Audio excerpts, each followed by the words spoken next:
NBA draft lottery changing significantly in the coming years. Starting next year, Adam Silver has been hot on this trail for a while.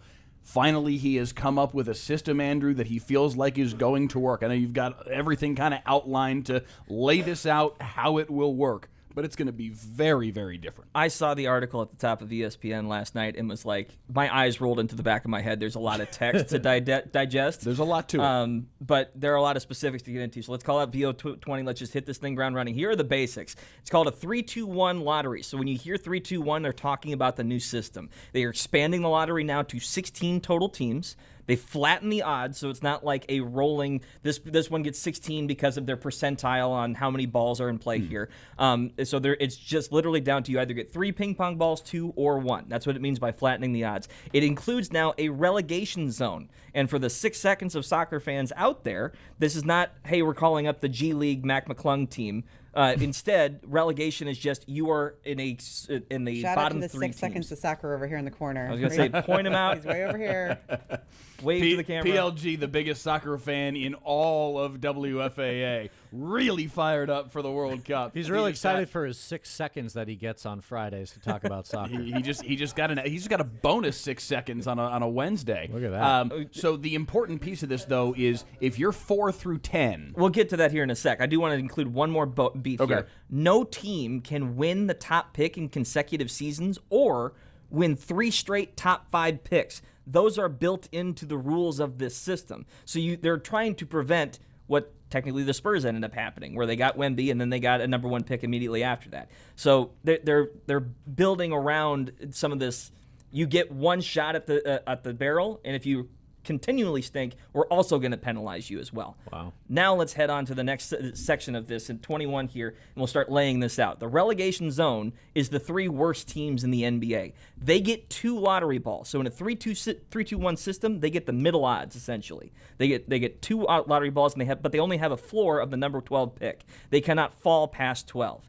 Moving on to the next slide here. This is what Mike was referencing. Teams in the bottom 4 through 10, which is where the Mavs would technically be this year, right, they get the best draft odds, but they're all equal. Everyone gets 3 lottery balls, and they get a floor of the number 16 pick as the draft progresses after that. Where it gets a little more hairy is the play-in tournament for those that do make it. The 9 and 10 seeds get 2 lottery balls one way or another, but the losers of the 7 and 8 play-in game only get 1. So they are penalizing teams that make it into that 7-8 range, but then lose. So they're trying to incentivize performing in the playoffs at that point. If you make it to that degree, they want you to try and win that game. So instead of a system where right now they have 1,000 lottery balls and everybody gets a certain quotient of those 1,000, now you're going to have 37 total lottery balls in this new system because you'll have 7 teams that have 3. You will have 7 teams that have 2 and 2 teams that have 1. And that's the way that this will shake out. It's a simplified system, but I think more than anything else, what's important here, what is actionable for the fan, is now there is no longer an incentive to lose basketball games. As much. But it's ethical tanking. Where are you going to try and tank? And when are you going to try and tank? Right. Because the only place in which it's actually valuable to lose a basketball game is if you are the 10th worst team in the NBA and you don't want to become the 11th worst team in the NBA, and you're only probably making that decision with a week left in the season. And you're talking about tanking for a couple of games because, hey, we'd rather have 3 lottery balls than be one and done in the play-in tournament. I think the other aspect of it is they're going to avoid situations like what happened with Utah this year, where they were winning and then decided to pull their starters to ensure that they lose. There is a value to winning at least a handful of games in this, where you don't want to be in that bottom 3 to get at least the best possible odds of the scenario. Because part of the reason why tanking even exists as a storyline for the NBA is guys aren't playing. And if you're taking young talent and benching them to try and get more young talent, why go to the game to begin with? You're basically going to see the G League guys called up on 10-day contracts to try and perform just well enough to lose the game. it's going to raise the floor Yes. of the NBA, because now instead of having teams that are trying to only win 15, 18, 20 games and end up in that top 3 of the I mean, you look back at that Tankathon graphic, if we can pull that one back up, 13, and look at the raw win totals for a lot of these teams, 17, 19, 20, 22 wins. The Mavs didn't do a great job of tanking, and they only won 26 games this year. Now you're trying to stay out of that bottom 3. You're going to see, I think it's going to be harder to be a Warriors team that wins 73 or be even a team that wins 65, because now every night you're going to be playing against a team that is trying to win at least enough to not be in that bottom 3. And it necessarily is going to raise the level of competition. The thing that I don't like about this is that they're solving this problem, which at least it's one problem that is reasonably solved, and they've given themselves 3 years. They're going to reevaluate. They've got a sunset provision in this. They're going to reevaluate in 2029. So 27, 28, 29. This is how it's going to work as long as this gets approved here in the next couple of weeks. I was going to say, it is still a proposal. Yeah, it's not fully locked in yet, but it sounds like everybody's pretty supportive of the concept. They'll have a chance to reevaluate this in a couple of years.